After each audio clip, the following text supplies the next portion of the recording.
This lecture concerns the late 1970s through the 1980s, a very crucial period of time in which cinema changed. Now, the most important figure during the 1980s, which is something we have to talk about right away, is President Ronald Reagan. He was elected president in 1980 and then continued on into the beginning of 1989. So he was a presence through most of the decade.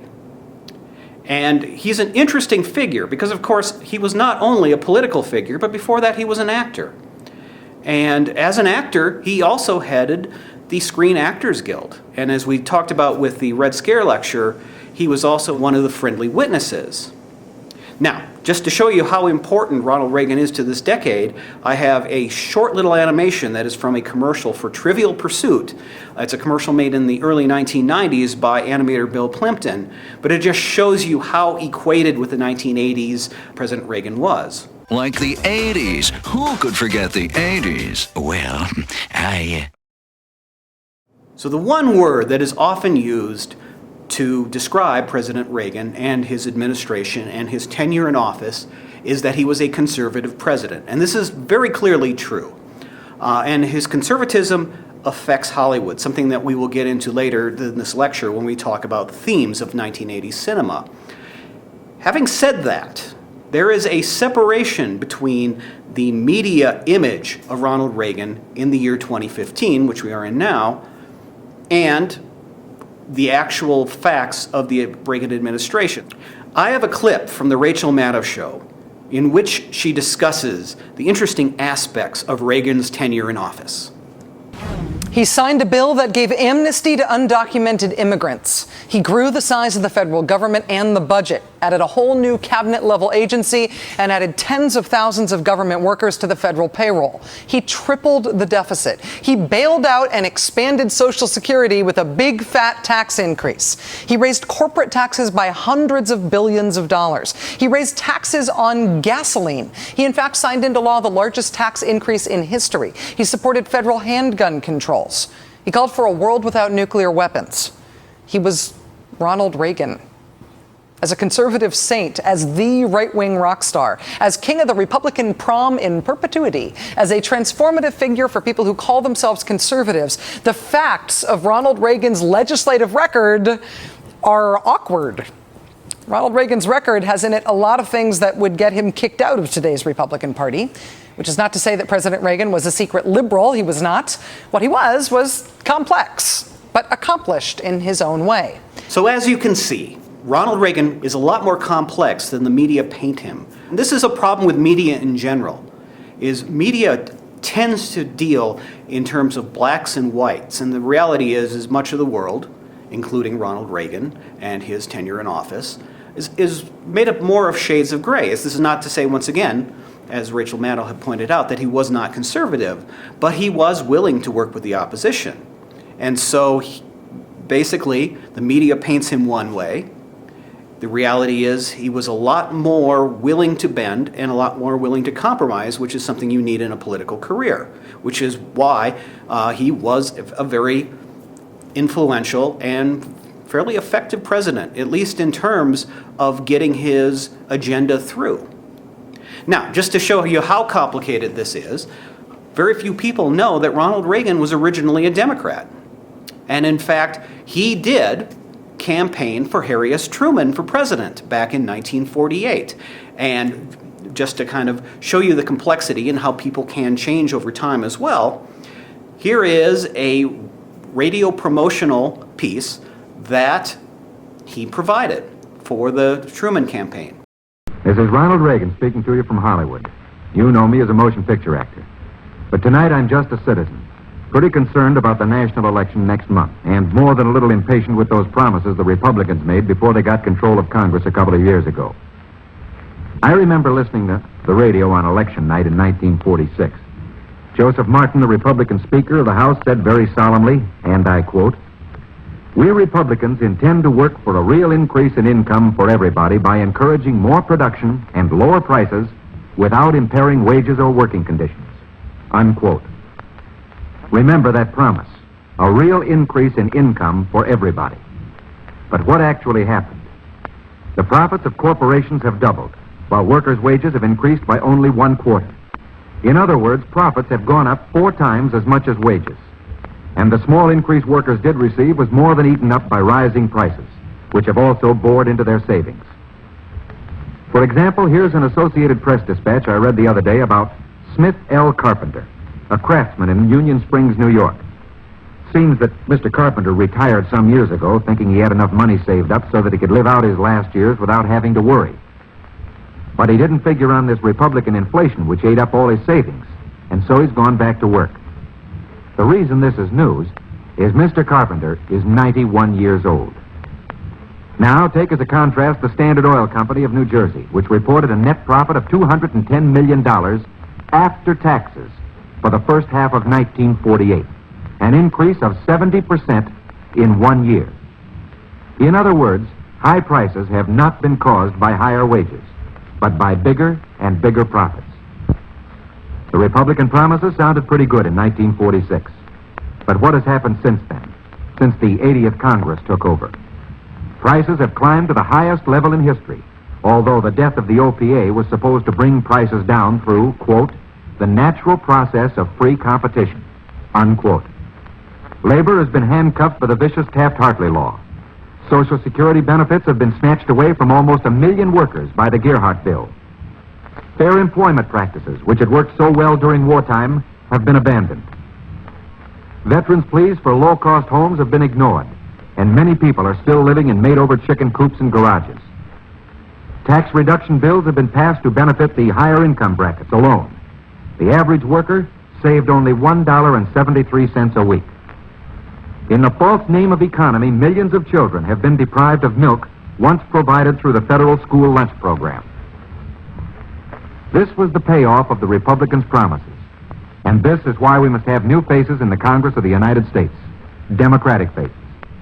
This is why we must elect not only President Truman, but also men like Mayor Hubert Humphrey of Minneapolis, the Democratic candidate for senator from Minnesota. Mayor Humphrey, of 37, is one of the ablest men in public life. He's running against Joe Ball, who was a member of the Senate Labor Committee, helped write the Taft-Hartley law. The Republicans don't want to lose Ball, and they're spending a small fortune on his campaign. They've even sent Dewey and Warren out to Minneapolis to speak for him. President Truman knows the value of a man like Hubert Humphrey in the Senate, and he has been in Minneapolis, too, campaigning against Joe Ball. Mayor Humphrey and Ball are the symbols of the political battle going on in America today. While Ball is the banner carrier for Wall Street, Mayor Humphrey is fighting for all the principles advocated by President Truman, for adequate low-cost housing, for civil rights, for prices people can afford to pay, and for a labor movement freed of the Taft-Hartley law. I take great pride in presenting my friend from Minneapolis, Mayor Hubert H. Humphrey, candidate for United States Senator. And so you can see, the complexities. The Ronald Reagan of 1948 would fit comfortably with the Democratic Party of today. Yet, of course, he is identified as conservative, and rightly so. There were certain things that he did, in fact, change over the years, as many people do. Their political beliefs change as circumstances come up. Nevertheless, he is not how he is portrayed in conservative media. Now, let's move on beyond that and talk about the actual movie industry. Now, one of the issues of the movie industry is the fact that once they created the rating system in 1968, this freed up filmmakers and this freed up audiences who did not want the level of censorship that happened during the period where the code was enforced, that had started to deteriorate in the 1950s and which had accelerated in the 1960s to the point where it was meaningless by 1968. The movie industry needed to come up with something to replace it, because the concerns of parents, for example, were legitimate, that there was certain material that they felt that their children were not emotionally or socially ready to confront, that adults might not have a problem with. And so the rating system came in. However, an unintended consequence of the rating system is it freed filmmakers up in a way to approach material that had not been allowed to in the past. And like anything, once freedom comes, the first things people want to do is they want to exploit that freedom, without really understanding exactly what the consequences were. So at this particular point in history, all of a sudden, we got more violence, more sexual content, more profanity, because filmmakers were looking to push the boundaries. Now, this put pressure even on older filmmakers.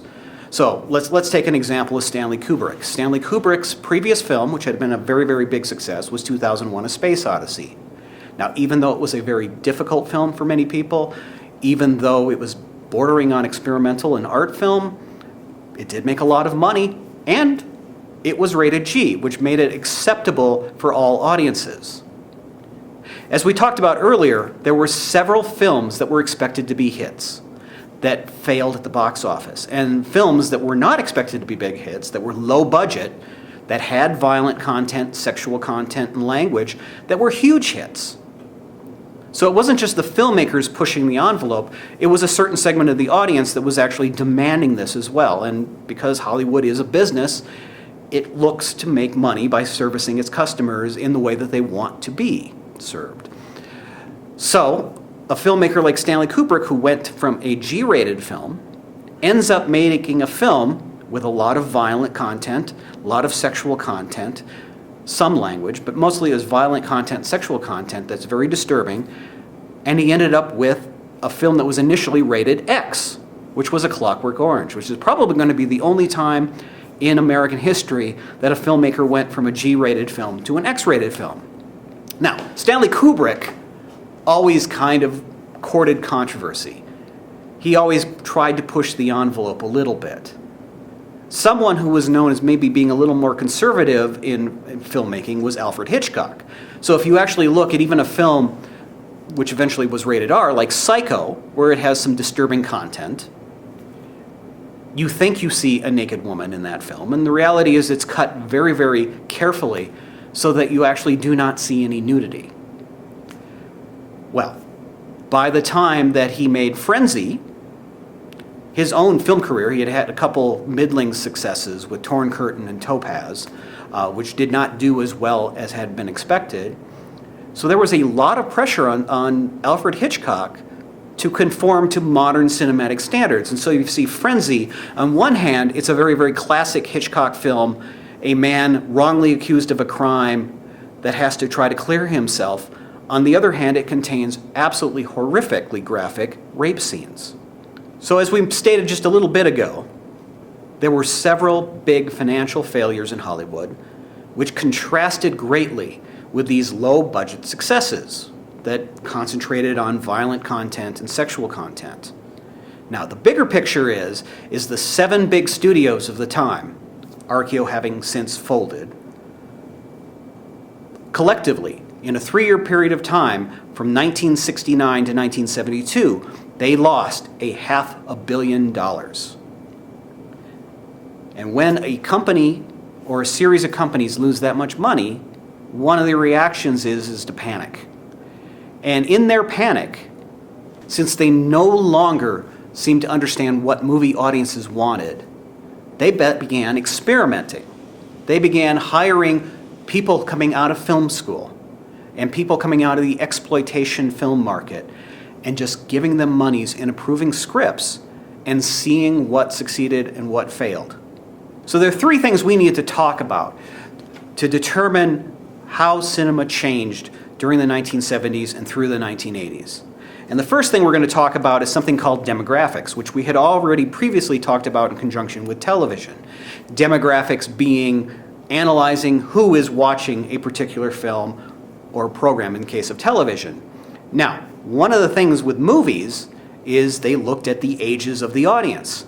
And what they found is, in 1972, 43% of the audience was between the ages of 12 and 21, which is a substantial amount of the audience.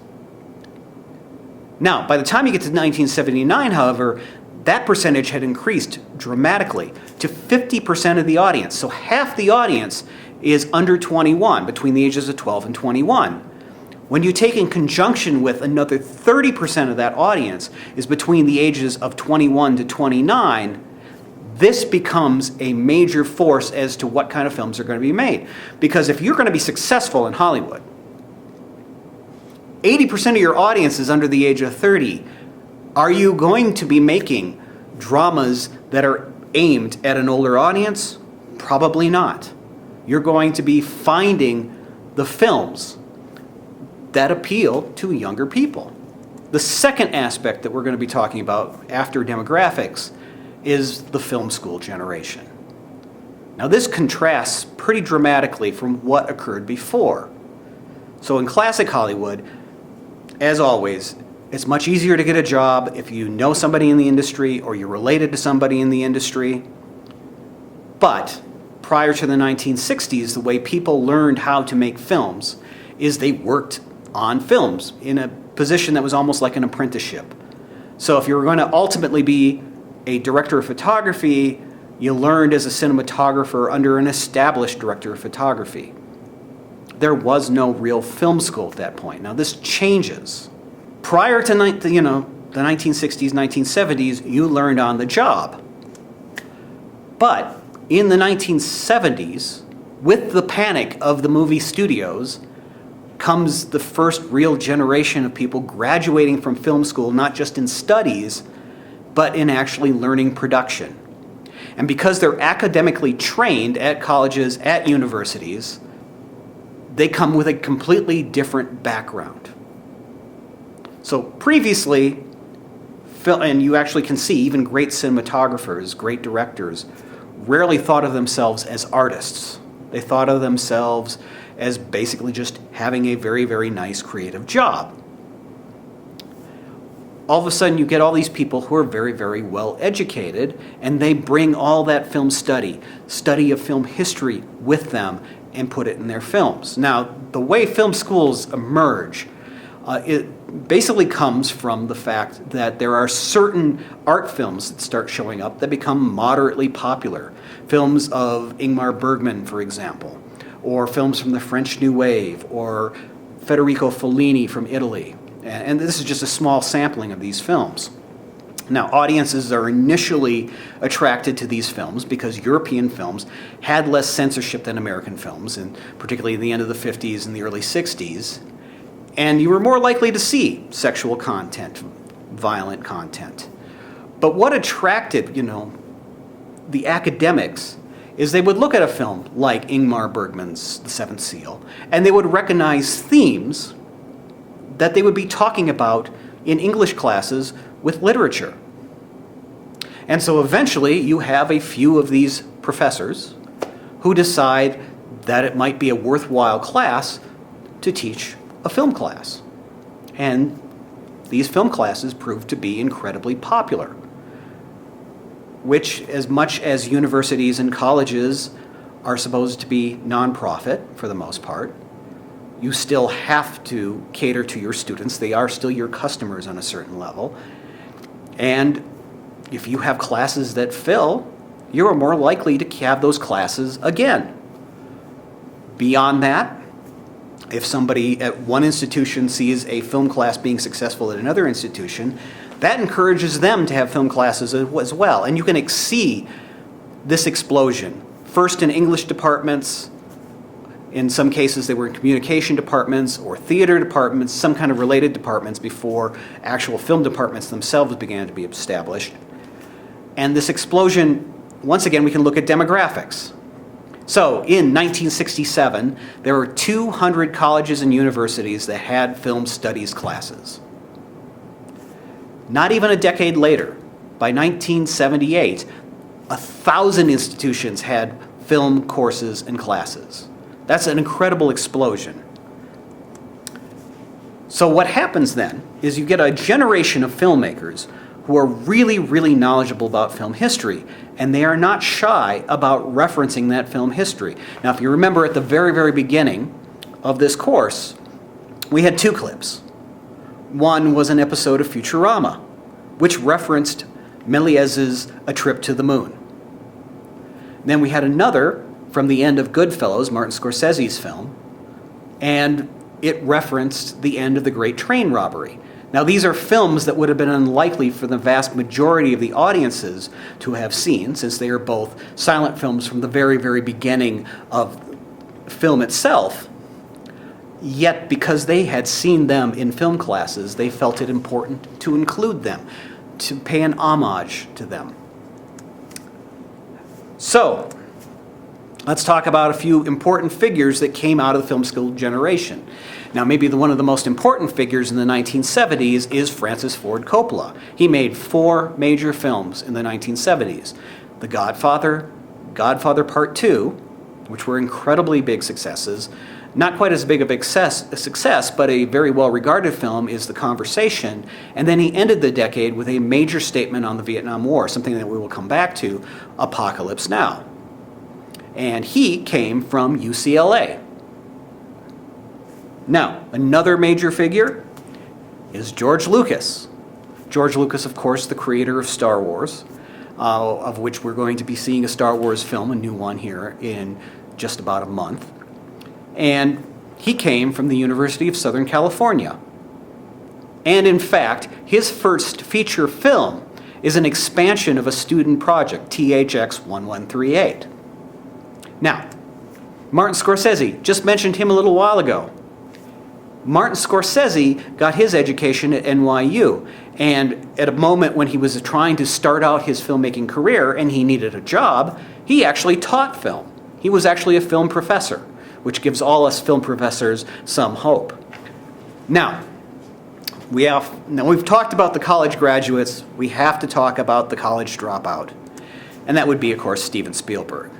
He was briefly at California State College at Long Beach. Now, to his credit, he did actually finally go back and complete his degree. He made arrangements with the faculty and completed his degree in 2002.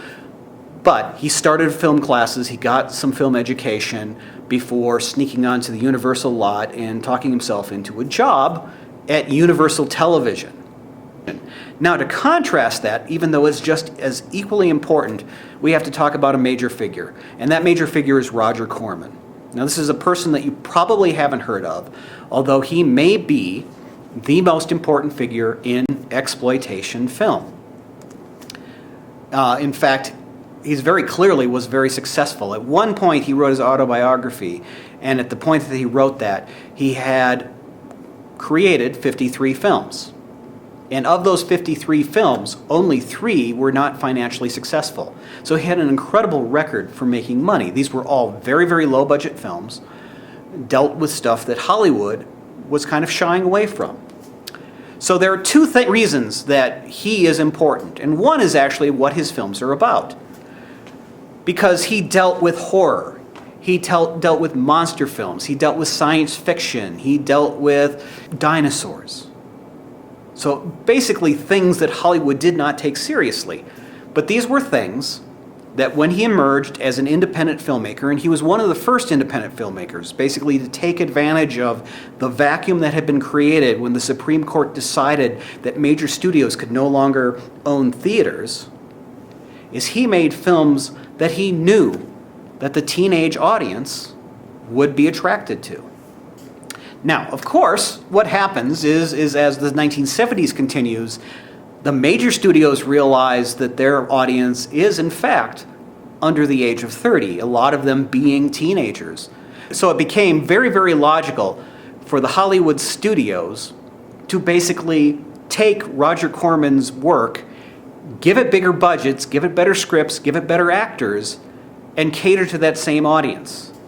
So, for example, if we have Bloodbath, which is a horror film, if you go to the 1970s, we get something like Carrie. Carrie is a well-directed film by Brian De Palma. It is a horror film, very much like Bloodbath. So it has the bigger budget, better script, but isn't quintessentially the same genre, and it's attracting the same audience. Same thing with Attack of the Crab Monsters, which is a very cheesy title, which a lot of the exploitation films had these cheesy titles, but it's basically a sea monster film. Once you get to the 1970s, we get a bigger budget, better directed, better acted, better scripted film with Jaws, which was, at the time that it came out, the highest grossing film of that era, until Star Wars replaces it a few years later. Now, if you go and you look at Confessions of a Sorority Girl, it's not all that different to go to Sorority House Massacre. Sorority House Massacre being one of the slasher films following in the wake of Halloween, which was also an incredibly successful film financially. but basically still attracting the same audience. And then finally, if you look at Teenage Cavemen, even though it is a very, very cheesy film with very, very poor special effects, it's not all that different from Jurassic Park, is it? Jurassic Park has better script, better story, better actors, better production values, but is quintessentially trying to attract the same audience. So, let's look at some of the films from the 1970s that lead into the 1980s and just examine them by genre. So, the Godfather films, of course, are gangster films, which is something that Roger Corman had exploited all the way through the 50s into the early 70s. The Exorcist. Exorcist is a horror film. It just has a much better budget. It's much more interestingly scripted. But it's quintessentially a horror film that someone like Corman would have exploited earlier on. And then finally, Star Wars and Close Encounters of the Third Kind. This was actually the genre that Hollywood jumped on last. Science fiction having been confined to the realm of being considered juvenile. But once Star Wars made so much money, this logjam finally broke. And so you get Close Encounters of the Third Kind, Star Wars, and all the films that came after that, dealing with this science fiction fantasy genre that we still have to this day. And in fact, many big Hollywood films are in the science fiction fantasy genre. And finally, let's talk about American Graffiti. George Lucas's second feature, the one that was very, very financially successful, allowed him enough cachet to actually do Star Wars. If you look at that, it is basically a better written, better acted version of the beach films from the 1960s with Frankie Avalon and Annette Funicello. So all of these films that have become very, very important and guide what kind of films were made after that point come from genres that Roger Corman was exploiting. Now here's the second reason that Roger Corman is so important, is he was a businessman. I mean, he's a very nice person, but of course, as a businessman, he's looking to make money and to make as much money as possible. And one of his rules is to never spend more than $1 million on a film in order to make it more likely that he will get his financial resources back. Now, once your budgets are that low, you're not going to be able to hire A-level talent, whether it's acting or people behind the camera. However, there is a whole bunch of people out there who want to break into Hollywood. And they are willing to work, especially when they're younger, for next to nothing. And so, while he's a nice guy and he's very well regarded, particularly by people who worked for him, he's also a smart business person. He basically exploited these people. They wanted to work in films. He needed people to work in film for cheap. He didn't pay them very much. And therefore, you've got a lot of people who got on-the-job training from Roger Corman, who then eventually graduate from the Corman School and work in mainstream Hollywood. And the list is very impressive. So, first of all, Martin Scorsese again, right? So he's an academically trained filmmaker. He made an independent feature, and then he needed to have a second feature. And Roger Corman had seen his first independent feature and was impressed with it, and they made a deal to make Boxcar Bertha. This is something that Roger Corman describes. He was here at Sundance a few years ago, and he described his relationship with Martin Scorsese. I first kind of associate you with this independent film, Boxcar Bertha, that was made years ago, and that was one of Martin Scorsese's early works, and I just wanted to know if you feel kind of responsible for helping to launch Marty Scorsese's career as far as Boxcar Bertha. It's one of my favorite movies. Yeah. Yes, helped to launch. It was his first Hollywood film. He'd done an underground black and white film in New York, which I saw and liked very much. And Bloody Mama, the story, as I say, of the Ma Barker gang, a group of rural gangsters in the 1930s, had been a big success for American International. And they asked me, and I had produced and directed it, they asked me to do Boxcar Bertha, to do another one. And my wife actually found a book about a woman hobo called Boxcar Bertha, which could be the basis of it. And by that time, however, I had started my own distribution company, New World. So I said, I really don't want to direct for another company, but I'll produce the film for you. And I chose Marty, and he did a brilliant job. As a matter of fact, this shows what can happen with the front office. After the first day's work, the executives at AIP saw the dailies, and they said, this guy's no good, you have to take over and direct it. And I said, I assure you, he knows what he is doing. Stay with Marty. And I helped him a little bit, but his success is due to his own ability. Okay, and so that's one example. Now, next example is Jonathan Demme, who is best known for doing Silence of the Lambs. And he got his start on a Corman film called Caged Heat. Now, in the 1970s, as Hollywood started basically taking away the genres that Corman made his fortune on, Corman had to adjust. And one of the things that Hollywood was not exploiting was a lot of sexual content on the realm of, in this particular case, women in prison films. And so Jonathan Demme, that's where he got his start. Now, Francis Ford Coppola, another figure who was also trained as an academic, got his mainstream career started with Corman on a film called Dementia 13.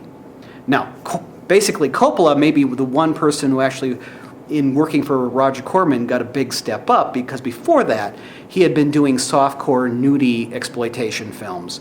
And Dementia 13 was a actually higher quality product than he had been putting out before. Now, of course, major actor Jack Nicholson got his acting career started under Roger Corman. In fact, worked for Roger Corman for over a decade. In fact, the only reason that Jack Nicholson was able to basically escape the Corman school is that Roger Corman had been involved at the beginning stages of Easy Rider, but Easy Rider had basically been taken away from him because of studio involvement, and Jack Nicholson was in that film, and it became a huge success. And so Jack Nicholson becomes a major actor at that point. Now here is a clip of Jack Nicholson in a very early Corman production. This is the original Little Shop of Horrors, before it was a musical, and then a second film with filmed musical. And here he is as a masochistic dental patient. Is this Dr. Farb's office? Just a minute. Oh, yes. I see it is. You can come in now.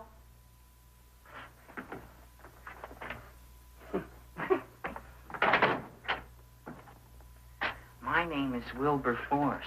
Wilberforce what? Just Wilberforce. My first name is Wilbur. My last name is Force. I don't have a middle name. Well, you have an appointment maybe? No, but you were very highly recommended to me by one of your patients, Mrs. S. Shiva. I do a lot of undertaking for her relatives. Well, as you can see, I have a customer now, and I'm all booked up for the rest of the day, so you'll have to come back tomorrow. Oh, I couldn't do that. I have 3 or 4 abscesses, a touch of pyorrhea, 9 or 10 cavities. I lost my pivot tooth, and I'm in terrible pain. Well, I can't help you today. Oh, that's all right. I'll just wait outside. The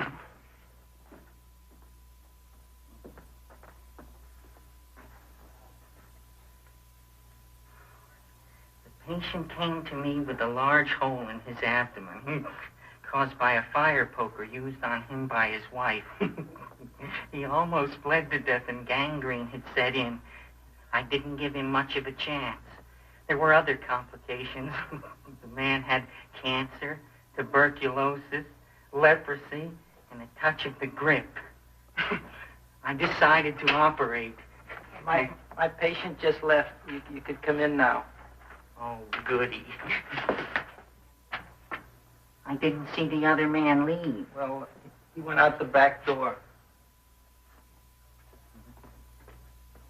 You know, most people don't like to go to the dentist, but I rather enjoy it myself, don't you? I mean, there's a real feeling of growth, of progress when that old drill goes in. I mean, I'd almost rather go to the dentist than anywhere, wouldn't you? Yeah. Now, no Novocaine. It dulls the senses. This is gonna hurt you more than it is me. Oh, goody, goody, here it comes.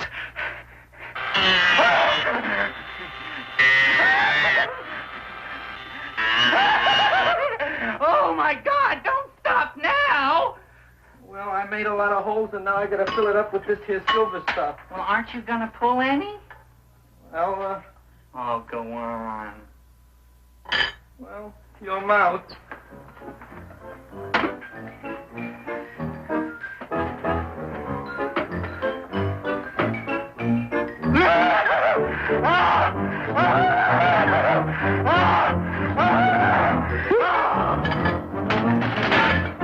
Well, Dr. Favre, it's been quite an afternoon. I can truly say I've never enjoyed myself so much. I'll recommend you to all my friends. Thank you. Bye. Bye now. So that's the obvious beginning of an Academy Award-winning career. Now, the next figure is Peter Bogdanovich, and he is not particularly well known now, although he is an important film historian, and he was an important director in the 1970s, particularly with the films The Last Picture Show and Paper Moon. Now, he got his start by taking a Russian science fiction film for Corman and adding in bathing beauties, and it became Voyage to the Planet of the Prehistoric Women. Now, Jonathan Kaplan is another figure that is probably not well known, but he did a major feminist statement at the end of the 1980s with a Jodie Foster film called The Accused, in which a woman is gang raped, and it deals with the whole court system about how it treats the victims, which is very ironic since he also made one of these 1970s female exploitation films, Night Call Nurses, much like Demi did Caged Heat. Now, Dennis Hopper was a major Hollywood figure. He had been best friends with James Dean and showed up in some early James Dean films, but then his career kind of went on the skids for a while. And Roger Corman was there to pick him up and give him work, and particularly allow him to direct The Trip, which was a minor success and allowed him, Dennis Hopper, to not only have an acting career, but also as a career as a director, as his very next film after that was the extremely successful Easy Rider. So, our next figure, Richard Matheson, is someone who you probably do not recognize his name. However, I'm quite sure that you have seen at least one thing that he wrote. First of all, if you were here on the day with our television lecture and you saw The Night Strangler, that was written by Richard Matheson. He also wrote many of the best Twilight Zone episodes that were not written by Rod Serling. And he did many, many television scripts over the years. And he also wrote a book. And the book was adapted first as The Last Man on Earth with Vincent Price. Second time it was The Omega Man with Charlton Heston. And then finally, it was made into a movie that had the same title as his book, which is I Am Legend. So it's very likely that you have seen something that he has written over the years. Now, he got his start in Corman, in between doing some television work and when he was finally mainstreamed, writing Edgar Allan Poe adaptations. These are actually some of the highest regarded Corman films where Corman directed them. So you've got The Fall of the House of Usher, for example. Very, very stylized. Or The Pit and the Pendulum, which has a great ending. These were all written by Richard Matheson. Now, then there's this guy, James Cameron. James Cameron got his start doing art direction on Galaxy of Terror.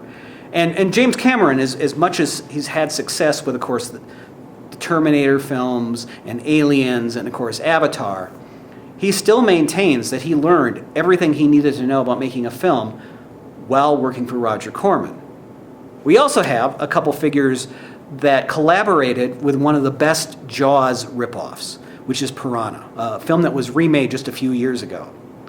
And it's kind of an interesting, odd pairing. So on one hand, we have Joe Dante. Joe Dante went on to a mainstream Hollywood career, most notable with the film Gremlins. John Sayles, who wrote the screenplay, ironically makes and directs films that are very much anti-Hollywood. They're very much aimed at a more sophisticated audience and are really in contrast with the kind of films that Roger Corman produced that Hollywood has adopted. Nevertheless, John Sayles got his start here. And finally, we have Ron Howard. Now, Ron Howard has led a very charmed life. First of all, he was a child actor on The Andy Griffith Show, playing Opie.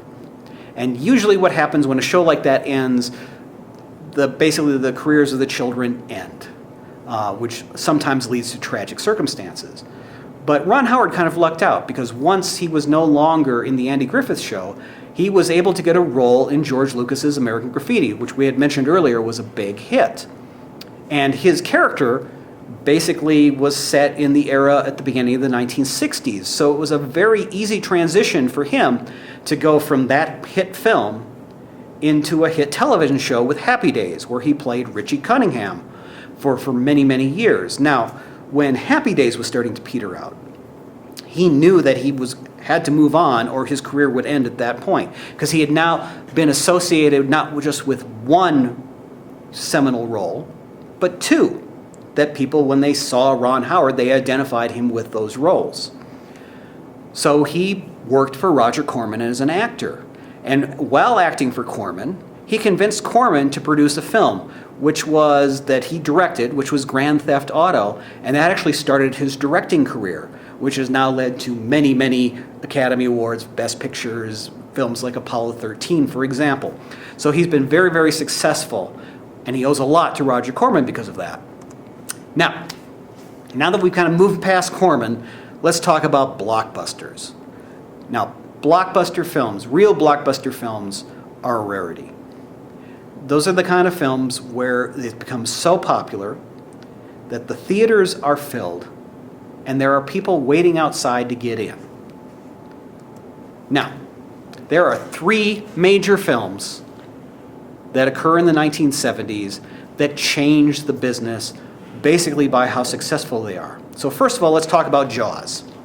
Jaws was a huge hit, and it was a big change in how films were distributed. So before Jaws, one of the biggest expenses in making a film, this is now changing with digital technology, but when you actually had to make film prints themselves are expensive. They can cost anywhere from $5,000 to $10,000 a piece.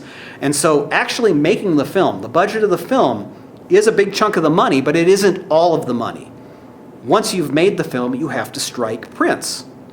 And so the movie industry thought that the way that they could best get around expending a lot of money on prints and then subsequently making more money was basically to limit the number of prints out there. Now, the other way that they thought about saving money was where they advertised. And when I was growing up, if you wanted to find out what was actually being played in a particular theater or in your town, you didn't go and watch television ads. You didn't listen to radio ads. What you did is you looked in the newspaper, and there were several pages of movie ads in the newspaper. Newspaper advertising is much cheaper than radio advertising, which is much cheaper than television advertising. Now, Jaws just completely throws this on the head. So, first of all, films before Jaws. First of all, what they would do is they'd make a limited number of prints. Those would go to major urban centers. And then when they were done with them in the hearts of cities, then those prints, which are starting to get a little scratchier, this is the one problem with film prints, is the more you run it through a film projector, the more scratches can occur. Those scratched up prints would end up in suburban theaters. And then, this is something that really doesn't exist too much anymore, once they were done in the suburbs, then they would go to rural communities and be shown in rural theaters. Now, this is how Hollywood thought it could make the most money out of a film. So let's talk about what Jaws does differently. First of all, they made 409 prints and put them out in the theater all at the same time, which if this had failed, this would have been a disaster. Then what they did is months before that, they started radio advertisements and television advertisements. And they basically built up a big anticipation for this film, which they exploited by having all these prints the first day. So basically, regardless of how much good press they had established for the film before it had even been released, they had enough theaters to accommodate a large audience. What they found is despite what had occurred earlier in the business practices of Hollywood, where they thought they were making more money by their practices, they found you could make 3 to 4 times more money by releasing a film this way, by hitting it with radio and television ads, and then following it up by opening it to a bunch of theaters all at the same time. Now, this is how the business is now.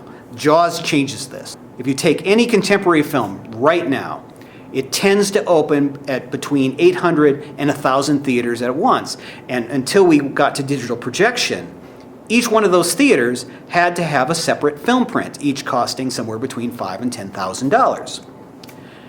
This, of course, changes the business because your ad budget, forget about prints, just your advertising budget now is half of the cost that it cost to make the film in the first place. So if you take in the prints and you take in the advertising budget and you take in the original budget to get to what's called the negative cost, where you actually have the film ready to make prints, basically that cost altogether has to be made up by box office in order maybe just to break even. And what that means is whatever the negative cost is, in order to break even, most films have to bring in 3 times as much box office as what the film cost. Now, because they changed this model, because they saw it could be potentially very profitable, this also makes Hollywood very, very skittish about what films it produces. This is why we have so many more sequels. Because, of course, once a film like Star Wars, for example, is proven to be financially successful, it's a much safer bet to produce a sequel. The other thing is this also determines what kind of films Hollywood produces, even if it's not a sequel. If it's an original film, they're more likely to do stuff with basically big special effects that aim towards a particular younger audience, because it's seen as being a safer bet than a, say, even well-done drama that might win Academy Awards. So if you want to know at the point where Hollywood kind of turned away from some of the classic practices of what kinds of films it was producing and started going for these big blockbuster type films, this is the moment. Now, second film I want to talk about is Rocky. Now, Rocky, which came 1 year after Jaws, was a big success. And in its way, it typified how the film business was changing. So it wasn't the first film to do this or the only film to do this, but what happened is Rocky was what's called packaged. So you've got Robert Chardoff and Irving Winkler.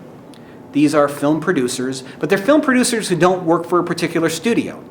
And so what they would do is put together a package. And a package could be any kind of script with a particular director who maybe have a few successes behind them, with a big star. Basically, the more people that you have in your package that have had successes prior to this point, the more likely the film will be produced. It's basically, once again, Hollywood being risk adverse. So if you have a director who's produced several films that have been profitable, that's a plus in your column. If you have a screenplay that a number of people recognize has potential to be a hit, that is another plus in your column. If you have a big star, big stars all by themselves, there's always going to be a certain number of people who will see a film, for example, just because it has Harrison Ford in it. That is another plus in your column. And so producers like Chardoff and Winkler, they package films together and basically sell them to studios to finance. Now, Rocky. Rocky was written by Sylvester Stallone, and he wrote it basically as a struggling actor. He had been in a number of films in very, very small roles, most notably The Lords of Flatbush and Woody Allen's Bananas, where he is in a very short scene where he beats up Woody Allen. But he was really pretty much an unknown. But he wrote this screenplay called Rocky, and almost everybody he showed it to in the business saw the potential for this to be a hit.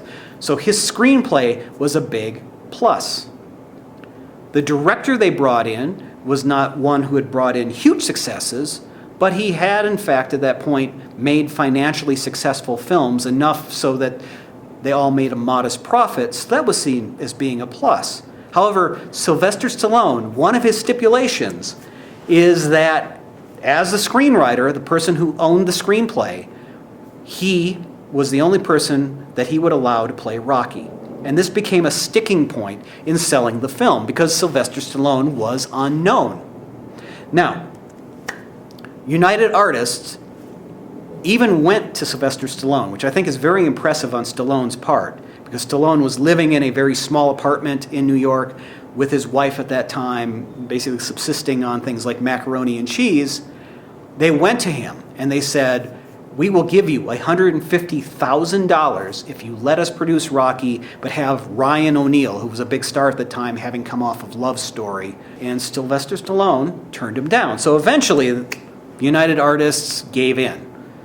But in doing so, because Sylvester Stallone was such an unknown quantity, they only allowed $1 million for the budget. Normally the budget would have been higher than that. But they said basically that this was such a risk that they weren't willing to put a lot of their own money. Now, unfortunately, $1 million was not enough for the film. And so the producers actually mortgaged their homes to get the extra $100,000 to finish the film.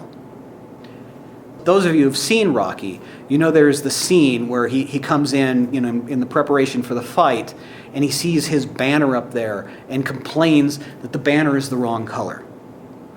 And the actual truth of it is that scene is not in the screenplay. What had happened is the people who made the banner prop had made it the wrong color. And so they didn't have the budget to remake the banner. So they wrote that scene into the film in order to cover this problem. Now, fortunately for the producers, after mortgaging their home, the film grosses $100 million at the box office. So it's a financial success. Now, here is the other importance of Rocky. So on one hand, it's representative of this packaging, which is basically Hollywood studios don't generally make films anymore. They basically finance packages or partially finance packages. But here's maybe the more important thing about Rocky, is if you look at late 60s, early 1970s films like Little Big Man, for example, that we saw earlier, these films often have depressing endings, cynical endings, which dealt very much with the times. Now, those are great to have films that don't always have happy endings, but if you get those types of films, one right after the other, eventually the audience will become tired of that type of film.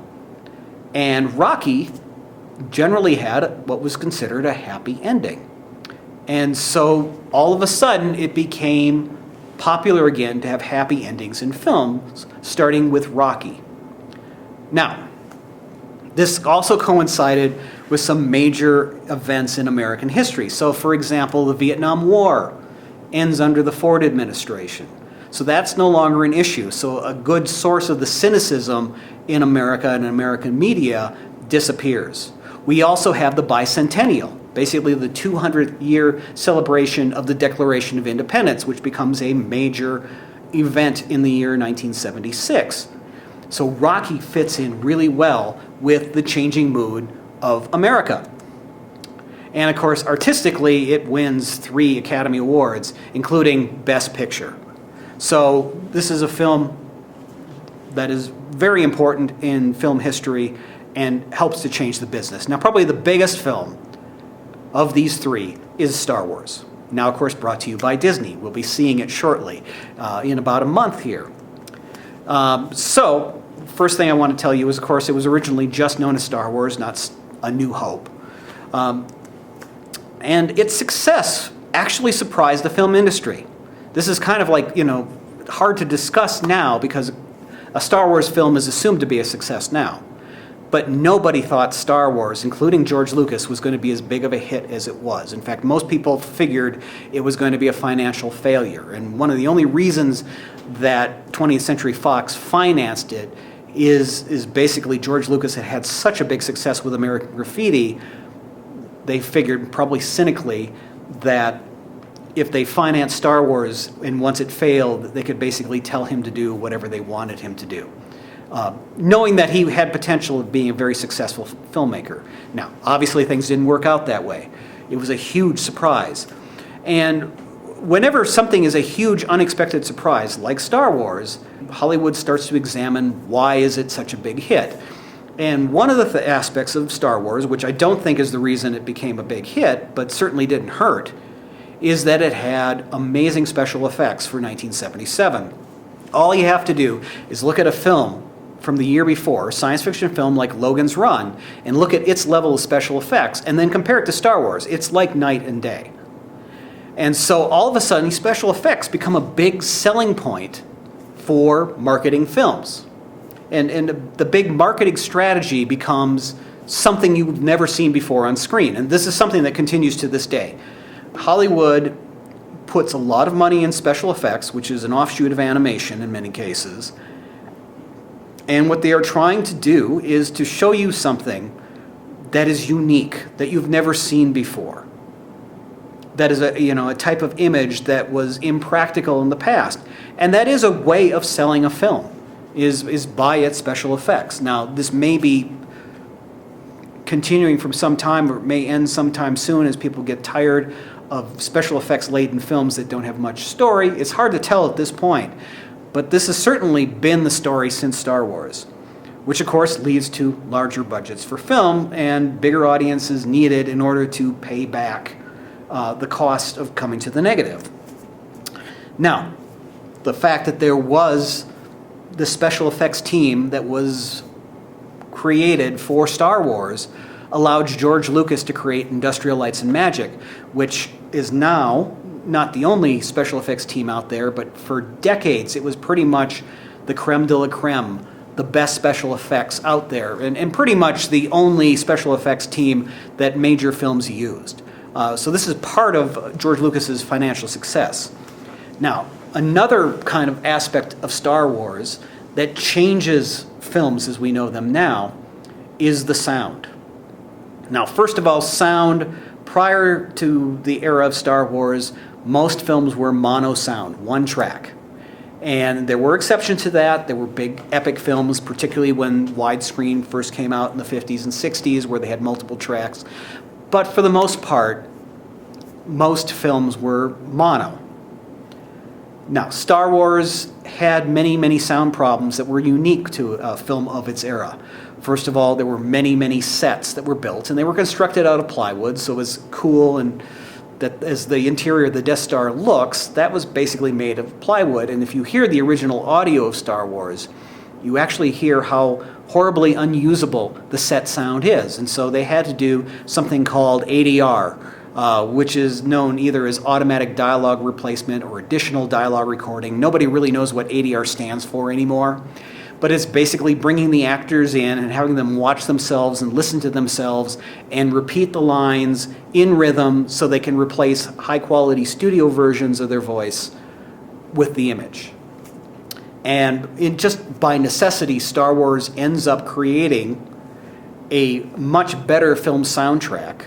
It's done in a version of stereo they call Baby Boom, which is eventually leads to surround sound. It was a stereo thing, but they had a center channel so that when X-Wing and Y-Wing fighters zipped by you in the theater, it sounded like they really were zipping by you. And ultimately then, because sound became more important in films, Lucas creates the THX sound system with his technicians, and that's another aspect of Lucas's industry that infects the whole industry. Basically, sound gets much better after Star Wars. Now, maybe the most important aspect of Star Wars and how it changes things has to do with the fact of how George Lucas got paid for Star Wars. Now, as a director of American Graffiti, which made a whole lot of money, not as much as Jaws and not as much as Star Wars, but it made a lot of money, and it was a very low-budget film to begin with. George Lucas should have been really well paid as a director, but 20th Century Fox had no faith in Star Wars. They assumed that they were not going to make money on Star Wars, so they were unwilling to pay George Lucas the salary he should have gotten as a major director. So in the negotiations for what he was being paid, George Lucas negotiated for the merchandising rights to Star Wars. Now, to be fair to the studio, except for Disney, Disney was always good at merchandising its films. Most merchandising was maybe a soundtrack record or a poster, nothing major, and it was not a major amount of money or income for studios. So when they negotiated the merchandising rights to George Lucas, this was not seen as being a big deal. The fact is George Lucas made probably far more money off of merchandising than he ever did off of the actual films. And Hollywood never made that mistake again. So here actually is a clip from the parody of The Empire Strikes Back that Family Guy did. And the opening credits actually talk about how the studios kind of blew it with the merchandising rights.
So as you can see, it's pretty obvious how much more money George Lucas made off of merchandising than he did as the director and eventually producer of these films. So what happens then is Hollywood follows his lead. And if you think about the films that tend to be produced, if you were a Hollywood studio and you know how much money you can make from merchandising a film, and you have a choice between making a film that is a amazing drama with great actors, but it doesn't have a lot of merchandising appeal, or making a new Transformers film where you can sell toys, you are more likely to make the Transformers film if you have to choose between the two of them. And this affects what we see on screen to this day. And I must say that Hollywood never, ever again will, so don't try it, they will never again negotiate merchandising rights away. Now, finally, and this is something that is sometimes exploited, was really well exploited by Star Wars and George Lucas, and it's kind of amazing that they don't do this as much, although you do see these things at Comic-Cons now, is back before Star Wars was even finished, back before they even figured out how they were going to do the special effects for the film, they started marketing it. They started going to Star Trek conventions and science fiction conventions, and they would bring posters, and they would bring conceptual artwork, and they would tell the story. One of the things that they did that was really unique is it was not uncommon when a film came out to then, after the film had come out, to release what's called a novelization, where they've hired a writer to write a basically novel version of the film. The book for Star Wars came out months before the film did. So what they did is they built up an audience before the film occurred by going to conventions, by writing the book. And this proved to be very, very successful.